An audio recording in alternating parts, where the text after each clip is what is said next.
Assalamualaikum warahmatullahi wabarakatuh. Selamat pagi Pak Robin dan teman-teman sekalian. Kami dari kelompok 2 offering H, mata kuliah Manajemen Keuangan 2, ingin mempresentasikan hasil diskusi kami mengenai restrukturisasi keuangan perusahaan. Sebelumnya, izinkan kami memperkenalkan diri. Saya Catherine Iren dan teman-teman saya Azani Srina Farah, Eka Wulandari Putri, Elazar Ridwan Arik, dan Natasha Aulia Hana. Materi yang pertama akan disampaikan oleh saya sendiri mengenai restrukturisasi perusahaan. Restrukturisasi perusahaan pada dasarnya merupakan tindakan mendasar perusahaan atau corporate action yang bersifat strategik yang berdampak kepada terjadinya perubahan yang cukup signifikan pada aspek-aspek kehidupan perusahaan. Tujuan adanya restrukturisasi perusahaan adalah untuk memperbaiki dan memperkuat kinerja perusahaannya. Untuk lebih jelas lagi dalam memahami tentang restrukturisasi perusahaan, mari kita lihat di gambar berikut. Gambar ini menunjukkan ruang lingkup restrukturisasi yang biasa dilakukan oleh perusahaan. Sebagaimana ditunjuk pada gambar, restrukturisasi perusahaan pada dasarnya bisa dikategorikan ke dalam dua kelompok, yaitu restrukturisasi manajemen dan restrukturisasi keuangan. Restrukturisasi manajemen atau managerial restructuring merupakan tindakan perubahan pada aspek-aspek manajerial dan keorganisasian, misalnya perubahan komposisi tim manajemen, struktur organisasi, pembagian kerja, sistem operasi, dan hal-hal lainnya yang berkaitan dengan aspek manajerial. Sedangkan restrukturisasi keuangan atau financial restructuring merupakan tindakan perubahan pada aspek keuangan perusahaan, baik dalam sektor aset maupun sektor struktur modal perusahaan. Restrukturisasi keuangan. Restrukturisasi keuangan atau financial restructuring merupakan upaya perubahan yang bersifat mendasar dan strategik pada aspek keuangan perusahaan untuk memperbaiki kinerja keuangan perusahaan dalam rangka optimalisasi penciptaan atau peningkatan nilai perusahaan. Restrukturisasi keuangan dibagi menjadi 7, yaitu restrukturisasi portofolio, merger, akuisisi, divestasi, restrukturisasi struktur modal, public offering, dan leverage buyout. Restrukturisasi keuangan yang pertama yaitu restrukturisasi portofolio atau portofolio restructuring. Portofolio berarti komposisi aset perusahaan.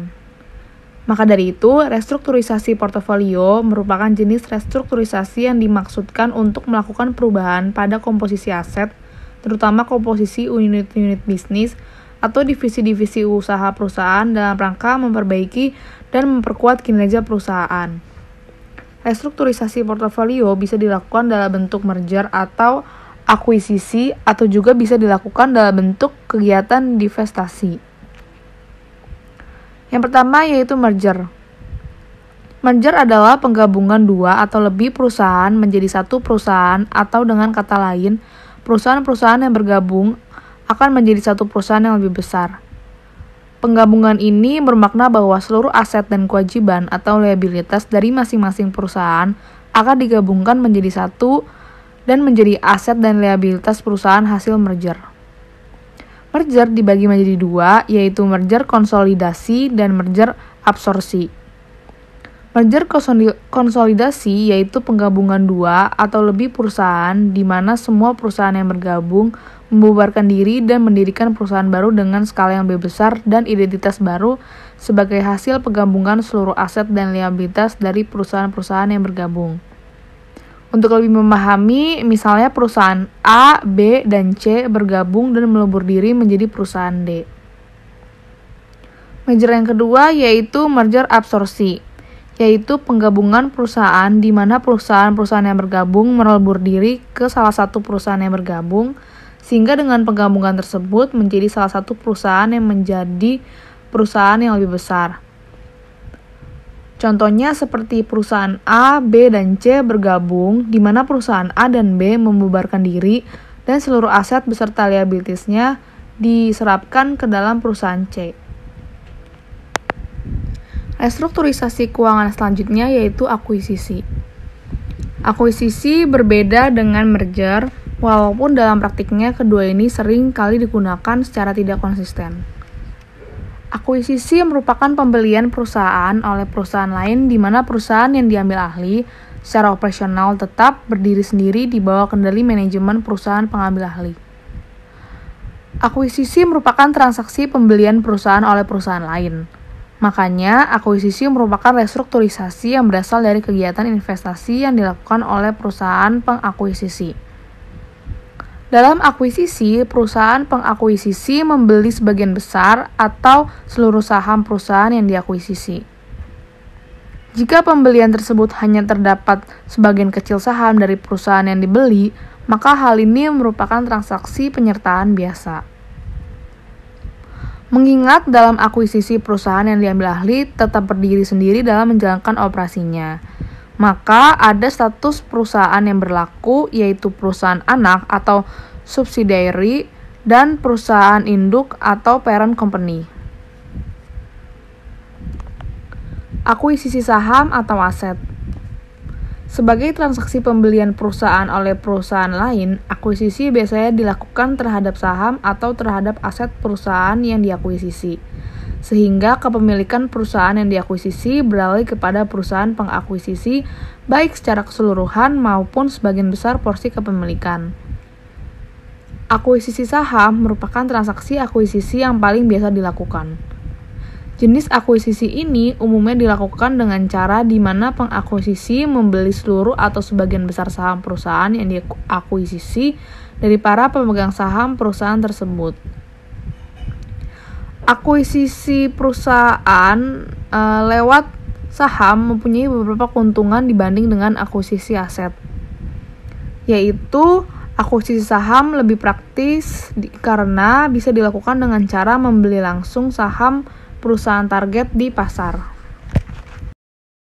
Selanjutnya adalah divestasi. Divestasi adalah bentuk restrukturisasi perusahaan yang dilakukan melalui kegiatan penjualan atau pelepasan aset perusahaan atau unit bisnis yang dimiliki perusahaan kepada pihak lain.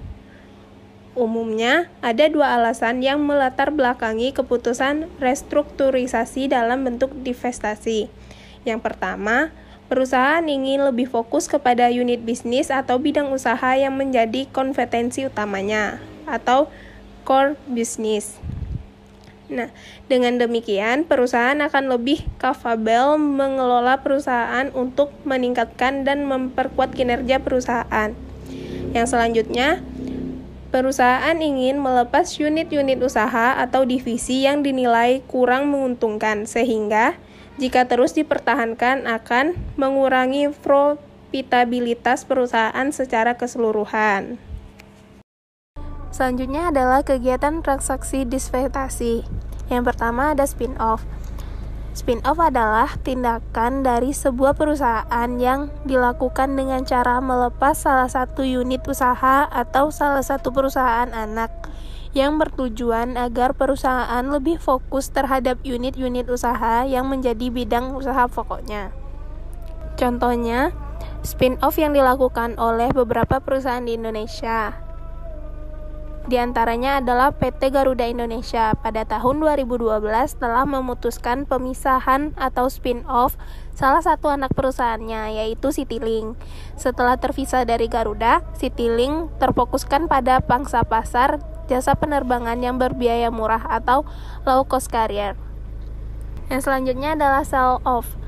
Sell-off dilakukan dengan cara melikuidasi atau menjual unit bisnis tertentu atau perusahaan anak kepada pihak ketiga. Alasan agar unit bisnis yang dianggap kurang menguntungkan untuk melaksanakan strategi fokus. Perbedaan sell-off dengan spin-off adalah pada spin-off, unit bisnis yang dilepas tetap dimiliki oleh para pemegang saham perusahaan induk, sehingga yang terpisah hanyalah pada aspek manajemen operasinya. Pada sell-off, unit bisnis yang dilepas berpindah kepemilikan kepada pihak ketiga, demikian juga manajemen operasinya. Contoh sell-off, salah satunya adalah pelepasan atau penjualan divisi handphone Nokia kepada raksasa produsen software, yaitu Microsoft. Dan yang terakhir ada split off. Split off adalah pelepasan unit barang yang dilakukan dengan cara di mana unit bisnis yang dilepas menjadi milik sebagian pemegang saham perusahaan induk. Namun, pemilik unit usaha yang sebelumnya sebagai bagian dari pemegang saham perusahaan induk melepas kepemilikannya di perusahaan induk.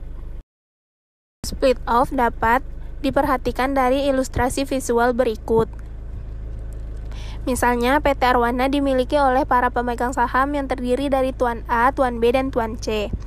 PT Arwana memiliki beberapa unit usaha atau anak perusahaan, salah satunya PT Sindu Permain. Selanjutnya, PT Sindu Permain dilepas atau di-split off dari PT Arwana dan diserahkan kepemilikannya kepada Tuan C. Sebagai konsekuensinya dari pelepasan tersebut, Tuan C melepaskan kepemilikannya atas PT Arwana, dan dengan demikian PT Arwana sekarang hanya dimiliki oleh Tuan A dan Tuan B. Sedangkan Tuan C sekarang bertindak sebagai pemilik atau pemegang saham PT Sindu Permain yang terpisah dari PT Arwana.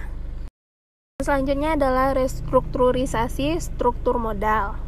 Restrukturisasi struktur modal adalah restrukturisasi yang menyebabkan terjadinya perubahan yang signifikan kepada komposisi pendanaan atau struktur modal, atau perubahan komposisi pada sektor pasifa perusahaan. Selanjutnya ada IPO atau Initial Public Offering. Initial Public Offering adalah penawaran atau penjualan pertama kali surat berharga utang atau ekuitas yang diterbitkan oleh perusahaan kepada investor atau masyarakat umum sesuai prosedur yang diatur dalam peraturan perundang-undangan. Nah, perusahaan yang ingin memanfaatkan pendanaan dari masyarakat luas atau publik harus merubah statusnya dari perusahaan tertutup atau private menjadi perusahaan terbuka atau TBK atau perusahaan yang go public.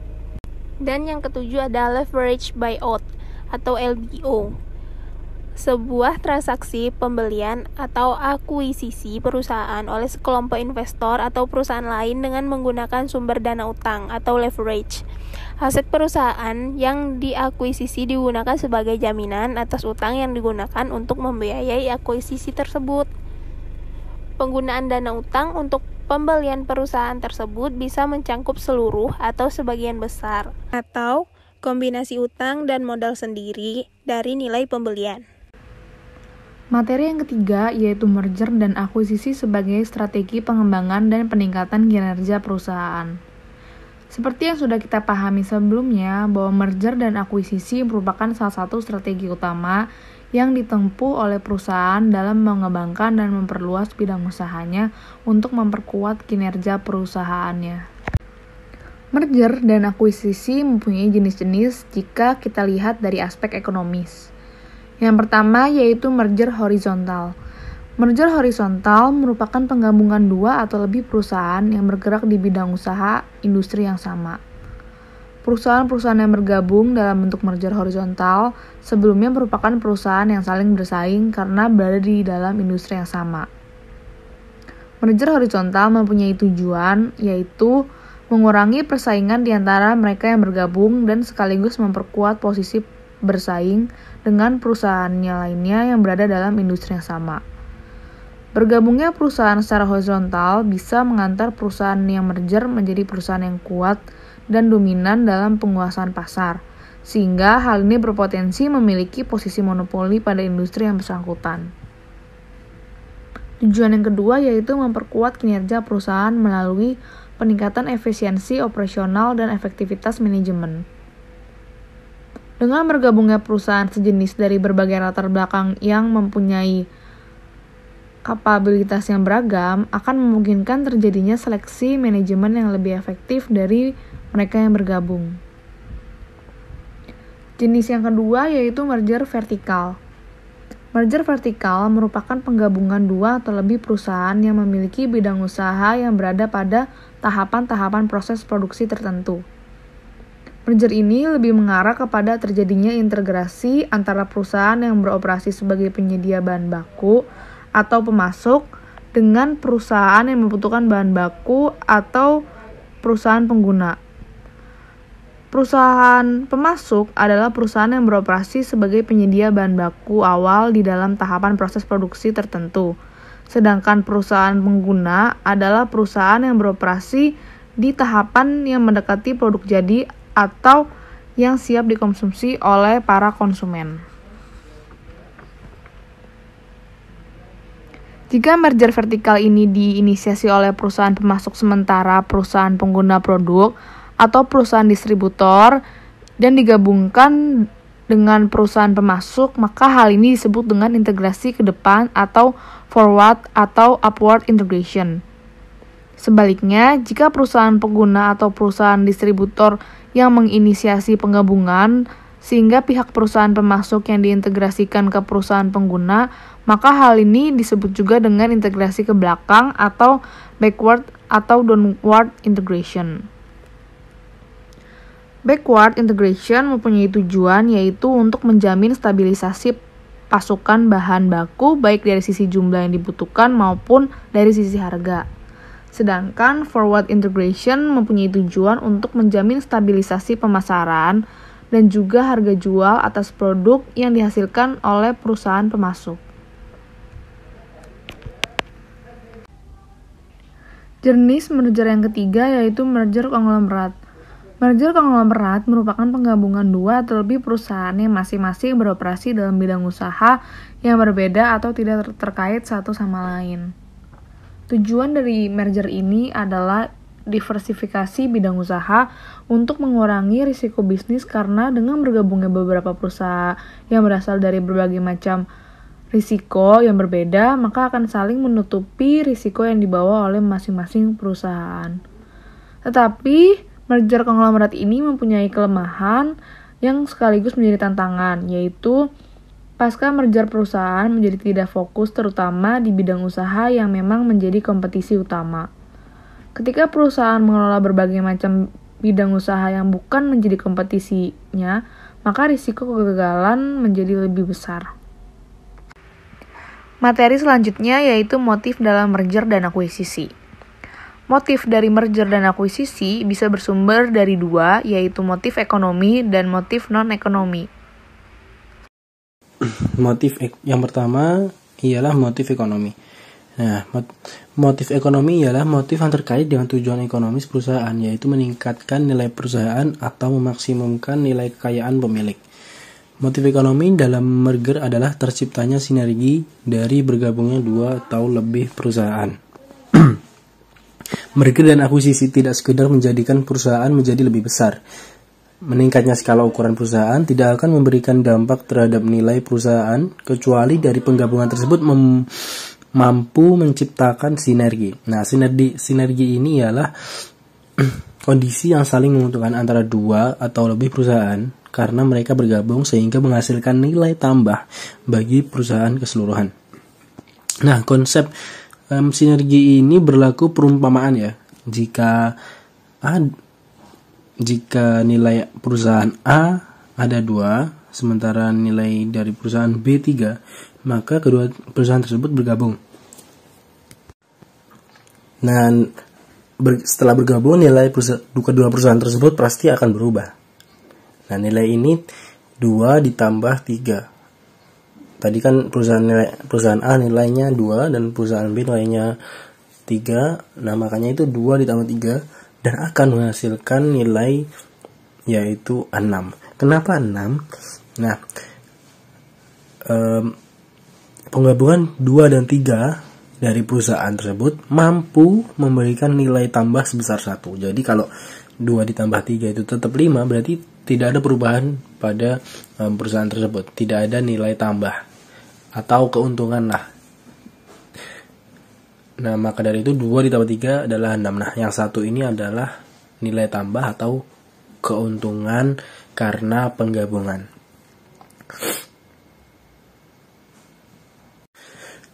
Dan selanjutnya kita masuk ke dalam sinergi. Nah, sinergi ini ada beberapa macam ya. Yang pertama ialah sinergi operasional. Nah, sinergi operasional dihasilkan dari beberapa aspek operasional perusahaan setelah bergabung. Di antaranya yang pertama, pemanfaatan skala ekonomis. Yang kedua, perluasan pasar. Yang ketiga, kepastian pasar. Yang keempat, kepastian pasokan bahan baku. Dan yang terakhir ialah teknologi. Baiklah, sekarang kita akan masuk ke penjelasan pemanfaatan skala ekonomis. Nah, salah satu ciri bawaan dari penggabungan perusahaan adalah di antara perusahaan bergabung tersebut biasanya memiliki kinerja yang lemah atau yang kurang. Ya. Nah, maka perusahaan yang kinerjanya kurang biasanya memiliki kapasitas produksi yang menganggur relatif besar.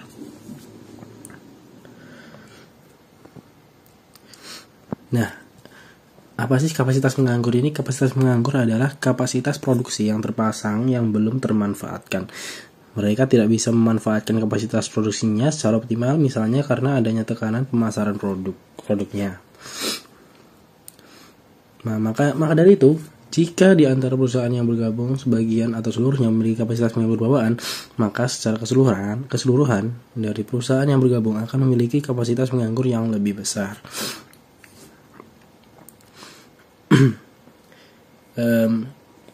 Kita bisa lihat nih ada perusahaan A, B, C. Nah, masing-masing perusahaan ini memiliki kapasitas produksi yang dimilikinya serta produk yang termanfaatkan. Nah, kapasitas produksi yang menganggur ini adalah kapasitas produksi yang dimiliki dikurangi dengan kapasitas produksi yang termanfaatkan. Lalu ditambah untuk seluruhnya. Pasca merger mereka berpotensi untuk meningkatkan volume produksinya. Kenapa? Karena peningkatan volume produksi pasca merger ini dimungkinkan karena pada merger horizontal salah satu manfaatnya adalah meningkatnya kemampuan penguasaan pasar oleh perusahaan. Skala ekonomi terjadi ketika perusahaan mampu menambah volume produksinya dengan menggunakan kapasitas yang ada. Kapasitas terpasang ya. Maksudnya itu kapasitas yang menganggur itu. Sehingga biaya rata-rata average cost per unit produk menjadi semakin kecil dan terjadi efisiensi biaya. Ketika perusahaan menambah volume produksinya, maka unsur biaya tetap perusahaan distribusi pada jumlah produk yang lebih banyak sehingga menghasilkan biaya per unit menjadi semakin kecil.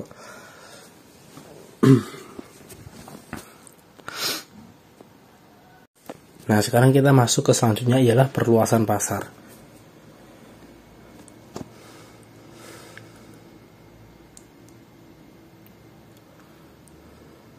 Nah, sebelum merger, perusahaan akan saling bersaing pastinya untuk merebut pasar, bahkan harus berkorban untuk menekan harga jual dan mengesampingkan margin laba agar mereka mampu bersaing. Nah, dengan melakukan merger, perusahaan tidak akan lagi melakukan persaingan, bahkan bisa menguasai pasar. Nah, yang selanjutnya ialah kepastian pasar. Nah, di mana perusahaan penyedia atau supplier tidak lagi memikirkan hal untuk menawarkan produk dan bersaing dengan perusahaan lain dengan produk yang berkualitas baik dan harga yang murah. Karena perusahaan pengguna telah melakukan merger dengan perusahaan sendiri. Jadi supplier ini, contohnya ini supplier ya. Jadi supplier ini tidak akan memikirkan lagi bagaimana cara memasarkan produknya karena sudah dimerger oleh perusahaan yang menjadi tempat suplainya. Nah, yang selanjutnya ialah kepastian pasokan bahan baku. Nah, kalau ini contohnya ialah perusahaan yang membeli supply dari supplier. Nah, seperti yang kalian ketahui bahwa ketika perusahaan akan buat suatu produk, pastinya akan dibutuhkan bahan baku yang dimana kita harus membeli dengan harga yang telah disepakati. Nah, dengan melakukan merger ini, kita tidak perlu lagi untuk membayar sebesar harga jual. Nah, untungnya merger ini ialah kita pastinya tidak akan membayar sejumlah harga jual dari supplier. Contohnya ialah ya, misalkan harga pasar yang berlaku 100 juta per ton, maka jika bahan baku disediakan sendiri oleh perusahaan yang tergabung, beban yang dibayar cukup sebesar biaya produksi bahan baku, misalnya hanya sebesar 70 juta per ton, atau sebesar harga transfer, yaitu biaya produksi ditambah margin laba yang ditetapkan. Nah, untuk yang terakhir ini ialah sinergi teknologi, teman-teman. Nah, biasanya terjadi pada merger horizontal, merger perusahaan sejenis. Karena mereka memiliki proses produksi atau layanan untuk menghasilkan produk jasa yang sama, mengingat beroperasi di bidang usaha yang sama, maka pada dasarnya mereka memiliki keterkaitan atau kemiripan dalam hal teknologi.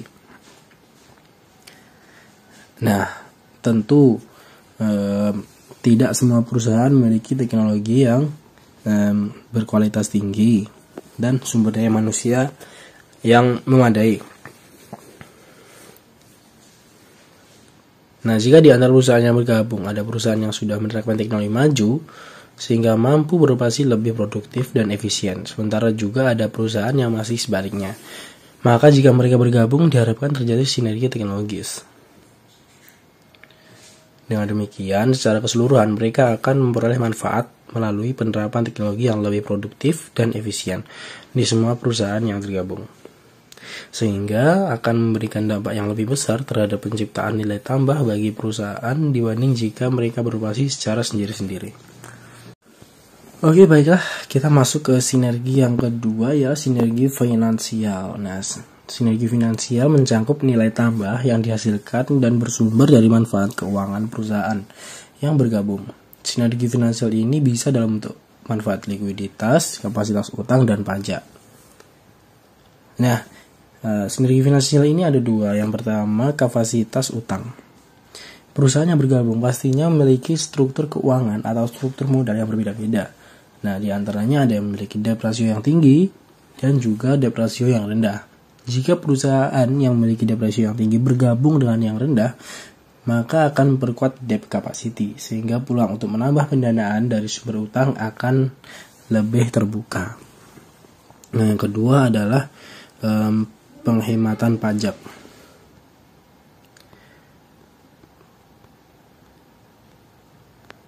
Nah, pertimbangan pemanfaatan pajak seringkali juga menyertai alasan dilakukannya merger atau akuisisi. Nah, kenapa? Sebagai contoh ya, perusahaan yang bereputasi menghasilkan rentang pendapatan atau laba kena pajak yang terkena tarif pajak yang tertinggi, misalnya 25%. Nah, dari pendapatan kena pajak bisa mengakuisisi perusahaan yang mengalami kerugian pajak, tax loss, untuk memperoleh penghematan pajak pasca akuisisi atau merger. Nah, kerugian pajak ini adalah jumlah kerugian yang dialami perusahaan karena total penghasilan kotor lebih rendah dari total pengeluaran. Nah, seperti itu, teman-teman. Nah, yang terakhir ini adalah sinergi manajerial, teman-teman. Nah, biasanya sinergi manajerial ini muncul ketika perusahaan dengan manajemen yang capable dan sumber daya manusia yang lebih terdidik, lebih terlatih, dan lebih terampil mengakuisisi perusahaan yang memiliki sumber daya dan manajemen yang lemah.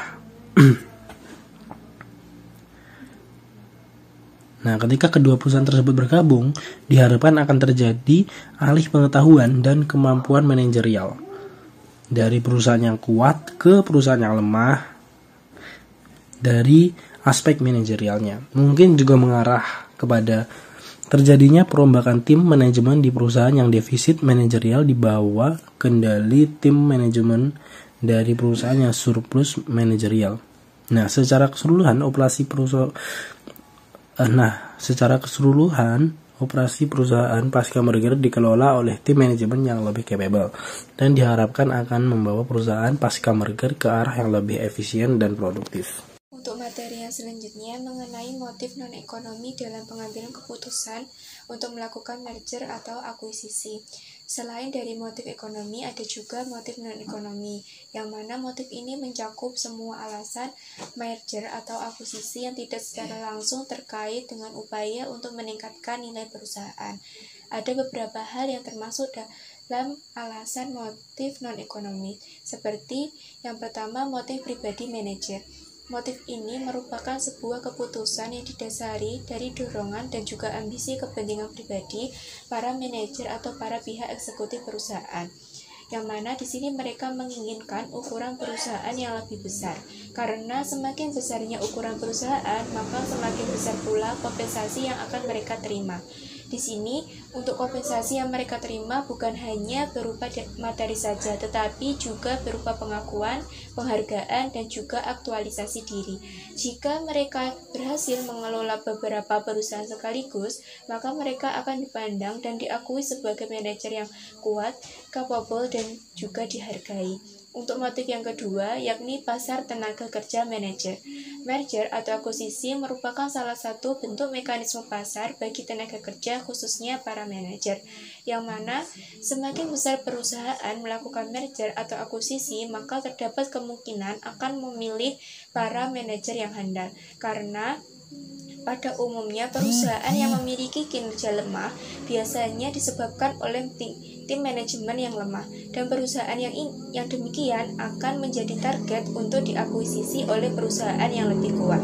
Maka ketika terjadi akuisisi, manajemen dari perusahaan yang diakuisisi ini akan memiliki kemungkinan untuk kehilangan pekerjaan mereka dan digantikan oleh tim manajemen yang lebih kompeten dari perusahaan pengakuisisi. Untuk hal ini, ada beberapa upaya pertahanan yang bisa dilakukan para manajer agar bisa terhindar dari kehilangan pekerjaan, yakni manajer harus berusaha untuk memiliki porsi kepemilikan perusahaan berupa saham yang dipimpinnya lebih dari 50%. Maka jika mereka memiliki hal tersebut, mereka bisa mengandalkan perusahaan untuk tidak menjadi target akuisisi. Untuk motif yang ketiga, yakni ambisi pemilik. Merger atau akuisisi merupakan salah satu strategi untuk memperluas kerajaan bisnis, yang mana merupakan ambisi dari setiap pemilik perusahaan. Biasanya pemilik perusahaan yang mampu melaksanakan ambisi demikian adalah pemilik yang memiliki kendali atas keputusan-keputusan strategik perusahaan. Sebagai contoh, pemilik ini juga sekaligus sebagai manajemen perusahaan dengan porsi kepemilikan manajemen atas saham perusahaan lebih dari 50%. Dengan posisi yang demikian, maka dapat dikatakan bahwa pemilik ini juga memiliki mayoritas sekaligus sebagai manajemen perusahaan, sehingga keputusan-keputusan strategik perusahaan termasuk keputusan merger dan akuisisi bisa di bawah kendalinya. Untuk materi yang selanjutnya mengenai indikator keberhasilan merger atau akuisisi. Seperti yang kita ketahui bersama bahwa tujuan ekonomis dari diadakannya merger atau akuisisi bagi perusahaan adalah untuk memperbaiki atau memperkuat kinerja perusahaan untuk meningkatkan tingkat produktivitas dalam rangka peningkatan nilai perusahaan dan juga kekayaan pemilik melalui sinergi yang dihasilkan setelah melakukan merger atau akuisisi. Atas dasar hal ini, maka ada beberapa indikator yang bisa digunakan untuk melihat apakah suatu keputusan yang diambil untuk melakukan merger atau akuisisi ini akan menghasilkan nilai tambah terhadap nilai perusahaan atau tidak. Indikator yang pertama yakni harga saham. Harga saham merupakan indikator yang berbasis pasar, yang mana ini dipengaruhi pada naik atau turunnya harga saham di pasar. Misalnya, terjadi kenaikan pada harga saham perusahaan setelah melakukan merger atau akuisisi, yang mana ini akan mengindikasikan bahwa adanya persepsi positif dari pasar terhadap prospek profitabilitas perusahaan ke depannya, sebagai dampak dari keputusan manajemen untuk melakukan merger atau akuisisi. Indikator yang kedua bisa dilihat dari profitabilitas, yang mana profitabilitas ini merupakan indikator berbasis kinerja, yang mana memiliki dua indikator, yakni return on investment dan juga return on equity. Dari kedua indikator ini dapat kita ketahui melalui laba yang dihasilkan setelah dan sebelum penggabungan. Apabila laba sebelum penggabungan itu lebih besar daripada laba setelah penggabungan, maka keputusan untuk melakukan merger atau akuisisi ini bisa dikatakan tidak berhasil. Dan apabila laba perusahaan sebelum penggabungan itu kurang dari atau lebih kecil dibandingkan laba setelah penggabungan, maka bisa dikatakan keputusan untuk melakukan merger atau akuisisi ini berhasil. Untuk contohnya, misalnya ada perusahaan A yang memiliki aset senilai 1.000 dan juga memiliki laba bertahun senilai 80 yang akan melakukan merger dengan perusahaan B yang memiliki aset senilai 4.000 dan juga laba bertahun senilai 400. Untuk tingkat return on investment pada perusahaan B yakni senilai 10% didapat dari 400 dibagi dengan 4.000. Apabila kedua perusahaan ini melakukan penggabungan, maka dapat diketahui bahwa total aset dari kedua perusahaan ini menjadi 5.000 dan total laba bertahunnya menjadi 480 dengan tingkat return on investment senilai 9,6%. Diketahui dari 480 dibagi dengan 5.000. Maka dapat disimpulkan bahwa tingkat laba setelah penggabungan itu lebih kecil daripada laba sebelum penggabungan, yakni 9,6% itu kurang dari 10%. Dari hal tersebut dapat disimpulkan bahwa keputusan penggabungan perusahaan B ke perusahaan A dapat dikatakan tidak berhasil.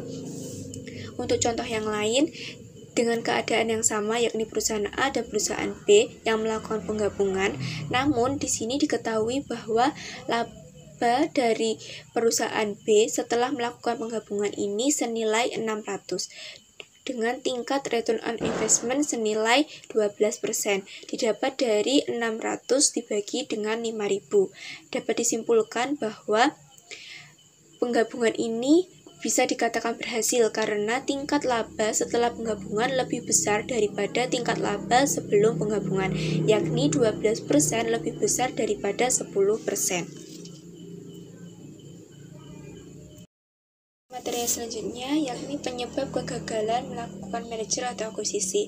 Ada dua penyebab di sini, yakni yang pertama kurang cermat dalam melakukan penilaian atau due diligence terhadap perusahaan yang akan diakuisisi. Untuk penyebab yang kedua, dari adanya dominasi motif non-ekonomi yang mendasari keputusan merger dan akuisisi. Sehingga di sini mereka mengambil keputusan dengan mengorbankan kepentingan aspek ekonomis atau tingkat produktivitas kinerja perusahaan.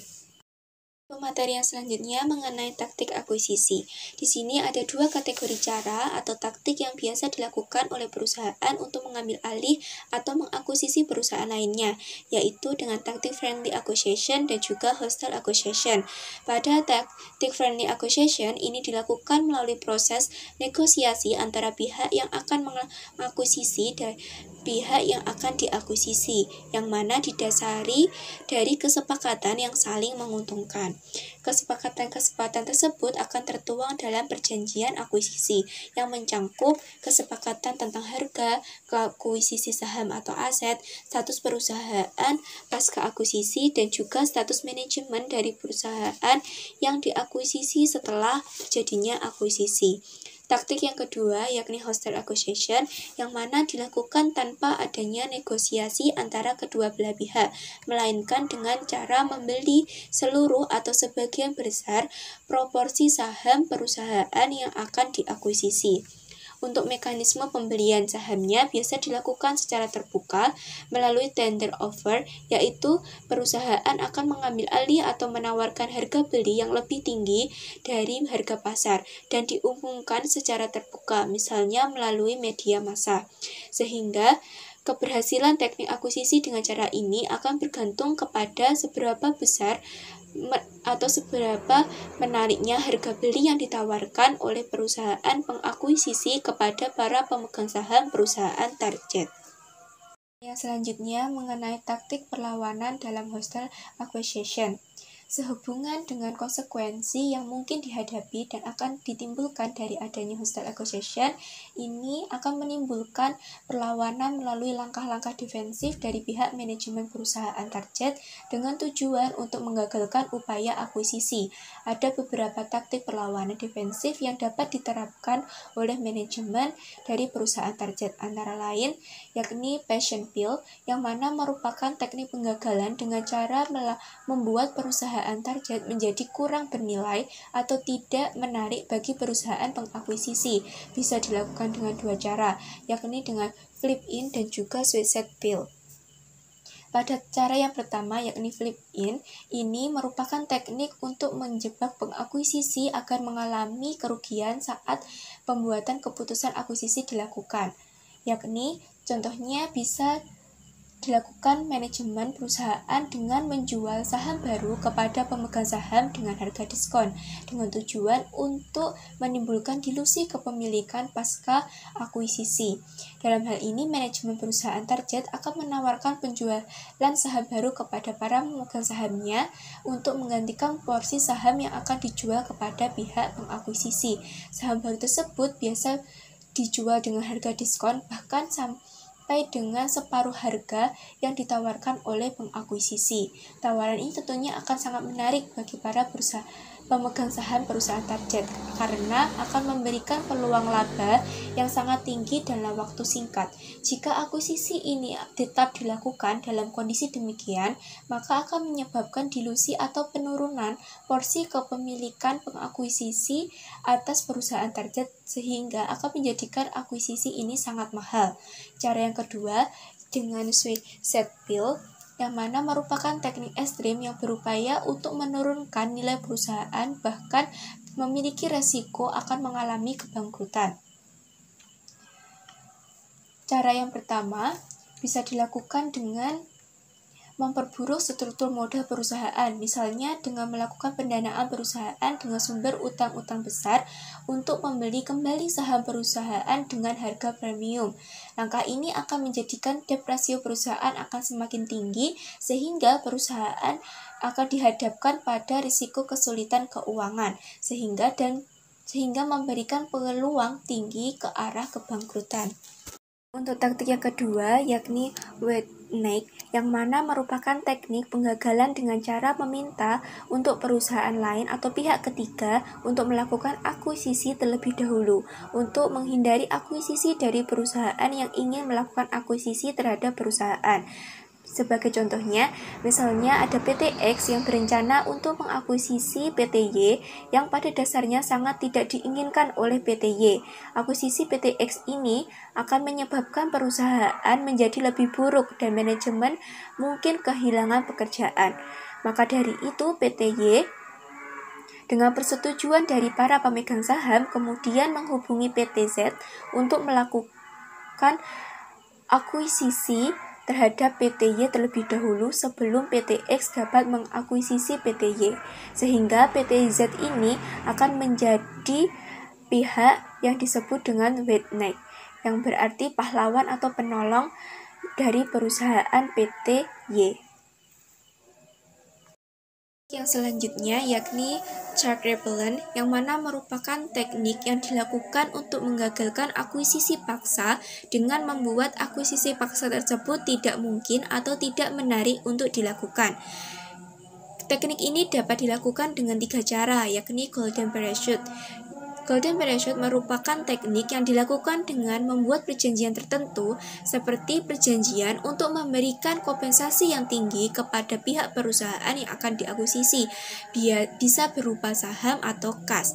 Teknik yang kedua dengan cara super majority, yang mana teknik ini merupakan teknik pertahanan dengan membuat peraturan bahwa akuisisi ini hanya dapat dilakukan jika terdapat persetujuan dari 80% atau lebih dari total pemegang saham secara keseluruhan. Untuk cara yang ketiga, yakni dengan dual class stock, yang mana merupakan teknik di mana saham perusahaan target yang memiliki hak suara hanya akan diberikan kepada para pemegang saham tertentu dan perusahaan tersebut akan menjual saham yang tidak memiliki hak suara secara publik.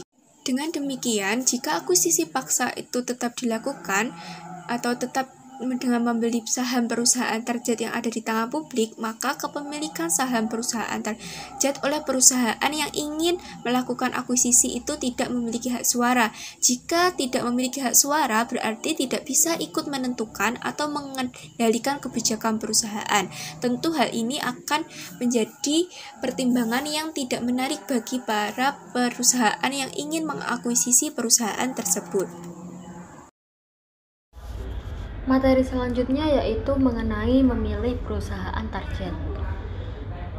Sudah dijelaskan sebelumnya mengenai merger atau akuisisi.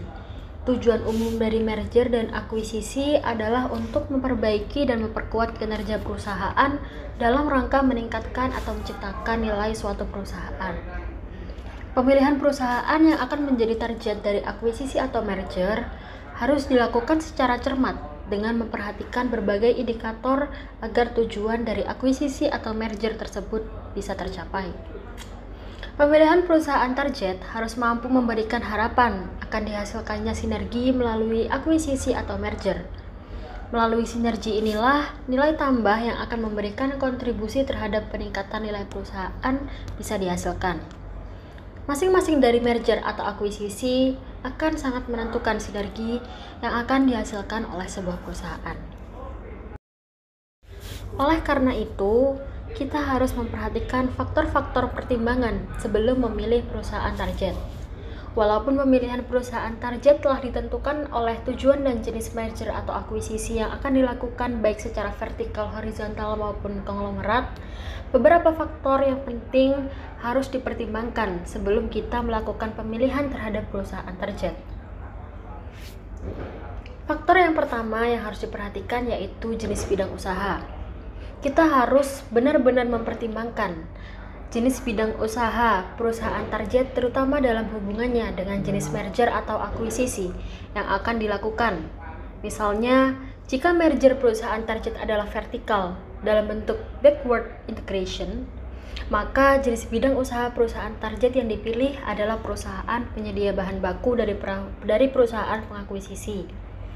Apabila merger perusahaan target ialah horizontal, maka bidang usaha perusahaan target tersebut ialah di bidang usaha yang sejenis dengan perusahaan pengakuisisi. Faktor yang kedua yaitu ukuran perusahaan. Ukuran perusahaan terkait dengan kemampuan perusahaan pengakuisisi untuk membiayai akuisisi ke depannya. Semakin besar ukuran perusahaan, maka semakin besar pula dana yang akan diperlukan untuk mengambil alih perusahaan lain sampai dengan diperoleh porsi kepemilikan pengendali atas perusahaan tersebut. Faktor yang ketiga yaitu posisi pasar. Nah, posisi pasar ini akan menjadi pertimbangan untuk memilih perusahaan target, dikarenakan posisi pasar ini dapat mengetahui potensi persaingan dari perusahaan target. Apakah perusahaan target ini sebagai perusahaan pemegang posisi monopolis ataukah sebaliknya? Nah, oleh karena itu kita perlu mempertimbangkan posisi pasar. Posisi pasar ini juga dapat mengetahui mengenai kemungkinan diperolehnya sinergi dalam pemasaran produk. Faktor yang keempat yaitu struktur dan kualitas manajemen. Hal ini bertujuan agar dapat mengetahui apakah perusahaan target itu telah dikelola oleh tim manajemen yang kapabel dengan jumlah dan struktur karyawan yang baik dan terdidik ataukah sebaliknya.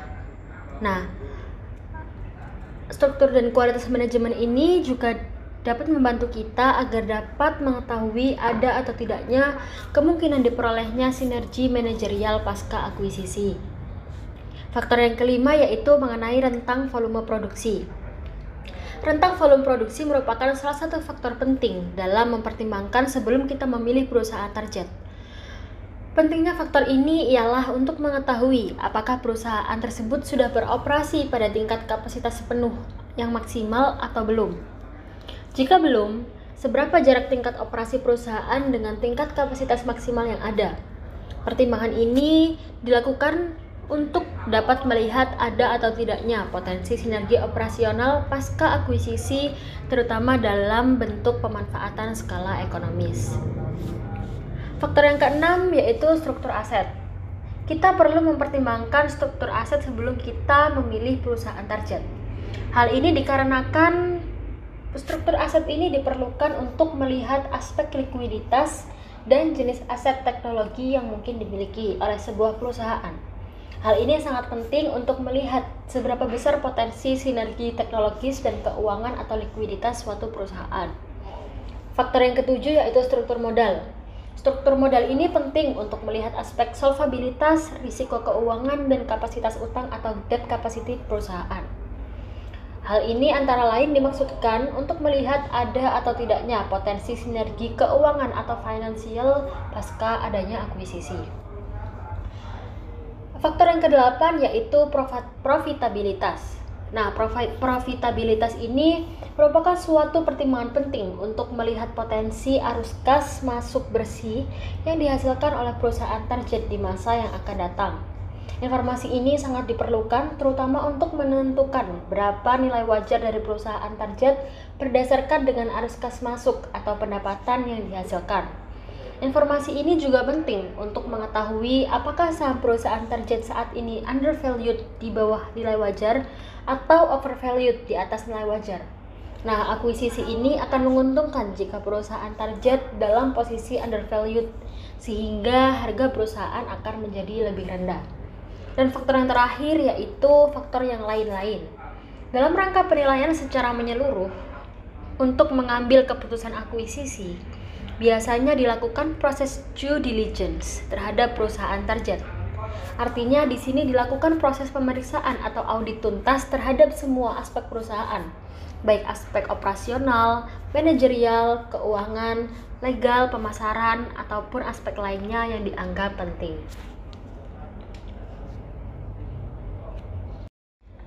Selanjutnya yaitu masuk ke dalam tahap penentuan nilai perusahaan target. Nilai dari sebuah perusahaan tercermin pada harga saham perusahaan. Proses penentuan nilai dari perusahaan target merupakan momen yang sangat krusial karena sangat menentukan berhasil atau tidaknya suatu keputusan merger atau akuisisi. Hasil dari proses ini akan menentukan berapa harga penawaran yang sebaiknya diajukan kepada pemegang saham atau manajemen perusahaan target. Harga penawaran yang baik adalah yang memberikan tingkat keuntungan yang diharapkan kepada perusahaan pengakuisisi, namun tetap menarik bagi perusahaan target. Bagi perusahaan target yang tidak listing di pasar modal, biasanya tidak tersedia informasi tentang nilai pasar atau harga saham perusahaan. Sedangkan bagi perusahaan yang demikian, proses penentuan nilai wajar yang cermat ini mutlak diperlukan. Di lain pihak, bagi perusahaan target yang sudah listing di pasar modal, sudah tersedia informasi atau data tentang nilai atau harga saham dari perusahaan tersebut. Namun demikian, tidak berarti tidak diperlukan lagi proses penilaian. Harga saham yang berlaku di pasar belum tentu sesuai dengan nilai wajar, bisa undervalued ataupun overvalued, dan tidak ada jaminan bahwa harga pasar dapat dimanipulasi. Tujuan dari diadakannya penilaian terhadap perusahaan target ialah agar dapat menentukan nilai wajar atau fair value dari perusahaan target. Dengan mengetahui nilai wajar atau fair value dari perusahaan target, maka perusahaan pengakuisisi akan dapat mengetahui apakah harga pasar dari saham perusahaan berada dalam posisi undervalued atau overvalued. Akuisisi yang menguntungkan biasanya dilakukan ketika nilai atau harga saham perusahaan target berada dalam posisi undervalued atau di bawah nilai wajar. Selanjutnya yaitu memasuki di metode penilaian. Ada beberapa metode dasar dalam penentuan nilai perusahaan yang juga bisa digunakan untuk menentukan nilai perusahaan target, yaitu metode penilaian berbasis aset, metode penilaian berbasis kapitalisasi pendapatan, dan juga metode penilaian berbasis nilai sekarang arus kas. Metode yang pertama yaitu metode penilaian berbasis aset. Berdasarkan metode penilaian berbasis aset ini, nilai perusahaan ditentukan berdasarkan dari neraca perusahaan.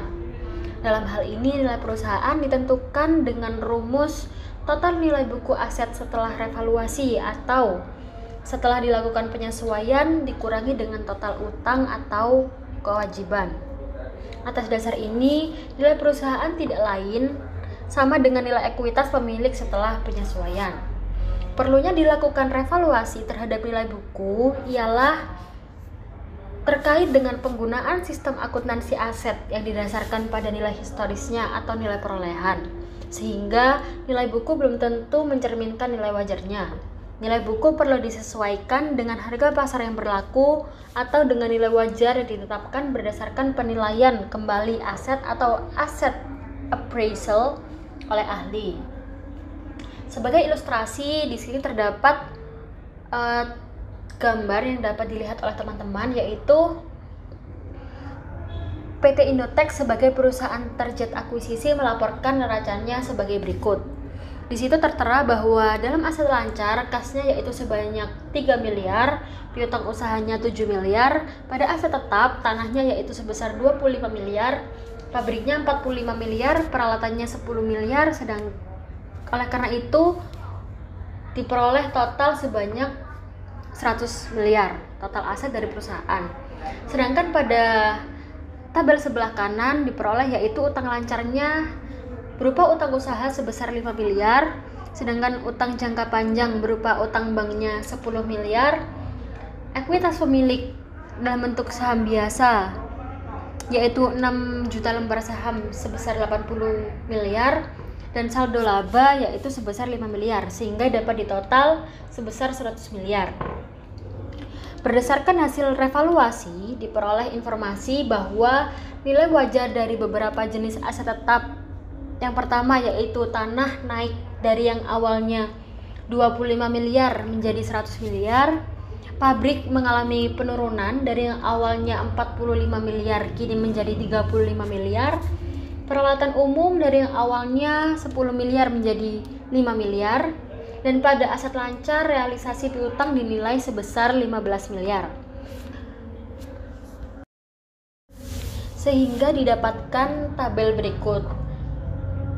Aset perusahaan yang awalnya 100 miliar kini menjadi 158 miliar. Dengan demikian, setelah revaluasi nilai perusahaan menjadi 143 miliar yang diperoleh dari 158 miliar, yaitu nilai buku aset setelah revaluasi dikurangi dengan 15 miliar, yaitu total utang, sehingga diperoleh nilai perusahaan saat ini yaitu 143 miliar. Dan jika jumlah saham PT Indotex yang beredar sebanyak 6 juta lembar, maka nilai per lembar sahamnya dapat diperoleh dari 143 miliar dibagi dengan 6 juta lembar saham, sehingga satu lembar sahamnya yaitu 23.833,33. Kelemahan utama dari metode penilaian perusahaan berbasis aset ini adalah tidak mempertimbangkan prospek perusahaan ke depan. Perusahaan hanya dinilai semata-mata berdasarkan aspek fisiknya saja. Penggunaan metode ini perlu disikapi secara hati-hati agar tidak menyesatkan keputusan akuisisi. Metode yang kedua yaitu metode penilaian berbasis kapitalisasi pendapatan. Berdasarkan metode penilaian berbasis kapitalisasi pendapatan ini, nilai perusahaan target ditentukan berdasarkan kapitalisasi atas pendapatan atau earning capitalization. Dasar pemikiran yang digunakan dalam metode ini ialah untuk mencari jawaban atas pertanyaan berapa besarnya modal atau kapital atau nilai aset yang digunakan untuk menghasilkan pendapatan tertentu. Nah, nilai perusahaan ini tidak lain adalah besarnya modal yang diperlukan untuk menghasilkan pendapatan tersebut yang ditentukan dengan mengkapitalisasi pendapatan.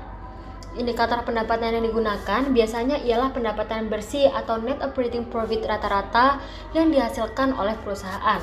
Sehingga diperoleh rumus kapitalisasi pendapatan ialah nilai perusahaan sama dengan NOP atau net operating profit dibagi dengan R atau required rate of return. Required rate of return ini adalah tingkat pengembalian yang diharapkan oleh investor. Nah, sebagai contoh, NOP rata-rata per tahun PT Indotex adalah 21,75 miliar rupiah. Sedangkan tingkat pengembalian atau pendapatan yang diharapkan oleh investor ialah sebesar 0,15 atau 15%.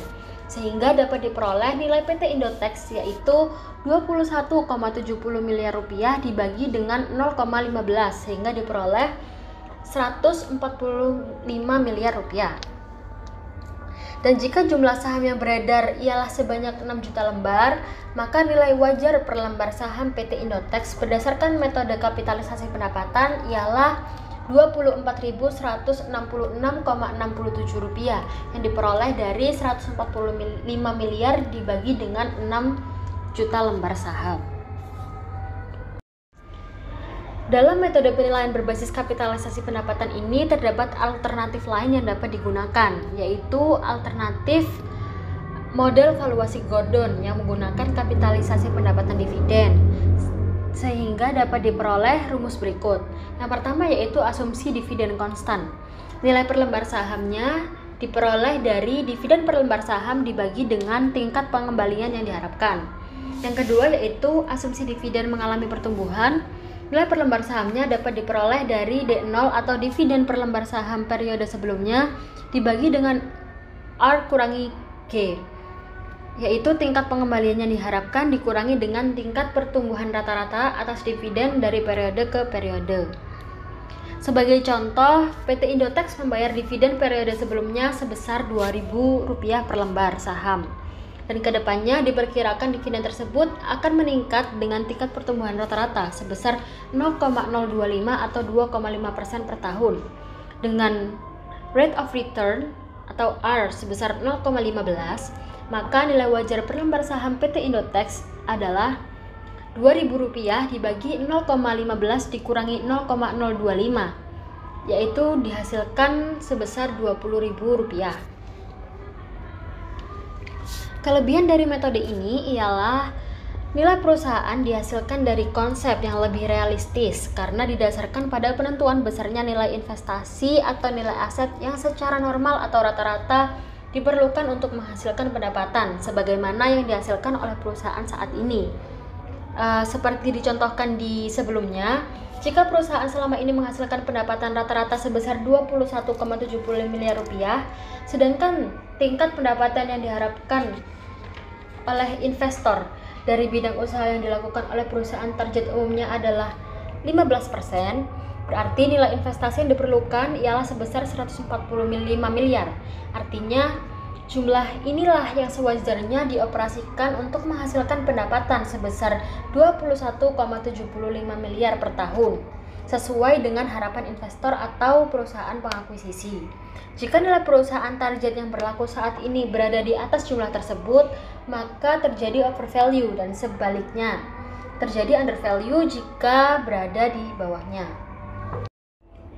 Selain NOP dan dividen, indikator pendapatan yang juga biasa digunakan dalam metode kapitalisasi pendapatan ini adalah laba sebelum bunga dan pajak atau biasa disebut dengan EBIT. Dasar pemikiran penggunaan EBIT sebagai indikator pendapatan ialah karena EBIT merepresentasikan pendapatan yang benar-benar dihasilkan dari operasional perusahaan dan tidak dipengaruhi oleh bunga dan pajak.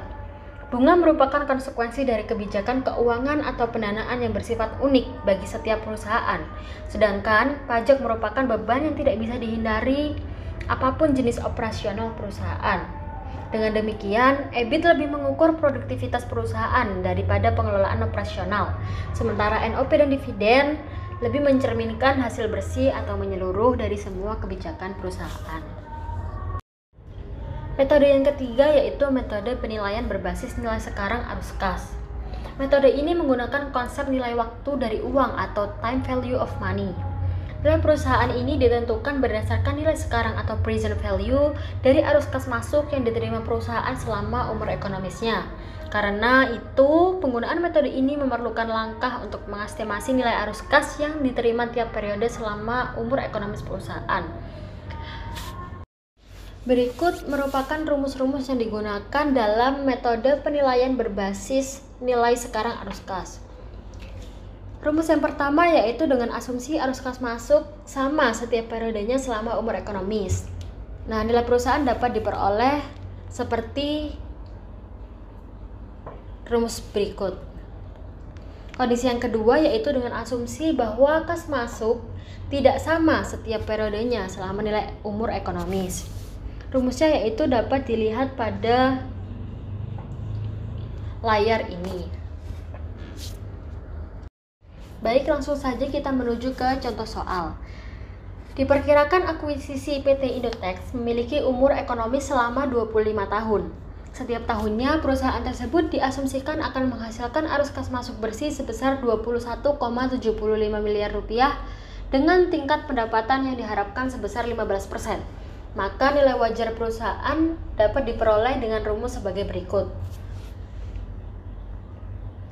Nilai wajar perusahaan yang dihasilkan ialah sebesar 140,592 miliar rupiah. Jika diestimasi di akhir umur ekonomisnya terdapat nilai sisa, maka nilai sisa tersebut juga akan dimasukkan sebagai bagian dari arus kas masuk. Nah, adapun kelebihan dan kekurangan dari metode penilaian berbasis nilai sekarang arus kas ini. Kelebihan dari metode ini ialah nilai perusahaan yang dihasilkan telah memperhatikan prospek perusahaan di masa yang akan datang, sehingga metode ini dirasa lebih representatif mengindikasikan nilai wajar perusahaan. Dan adapun kekurangannya ialah kompleksitas dalam menentukan atau mengestimasi secara akurat arus kas di masa datang. Perbedaan antara nilai perusahaan yang berlaku di pasar, baik untuk perusahaan yang listing di Bursa Efek maupun tidak, dengan nilai wajar perusahaan yang ditentukan berdasarkan ketiga metode penilaian yang telah dibahas, merupakan indikasi adanya under atau over value dari perusahaan. Sebagai catatan, dari beberapa metode perusahaan, nilai perusahaan target yang sudah dibahas, sebaiknya perusahaan tidak hanya mengandalkan kepada satu jenis metode penilaian saja, akan tetapi perlu diperkuat atau di backup dengan metode lainnya untuk mengantisipasi adanya dampak dari keterbatasan masing-masing metode tersebut. Baik, itu saja yang dapat kelompok kami sampaikan. Apabila ada kekurangan atau kesalahan dalam penyampaian materi, mohon dimaafkan. Wassalamualaikum warahmatullahi wabarakatuh.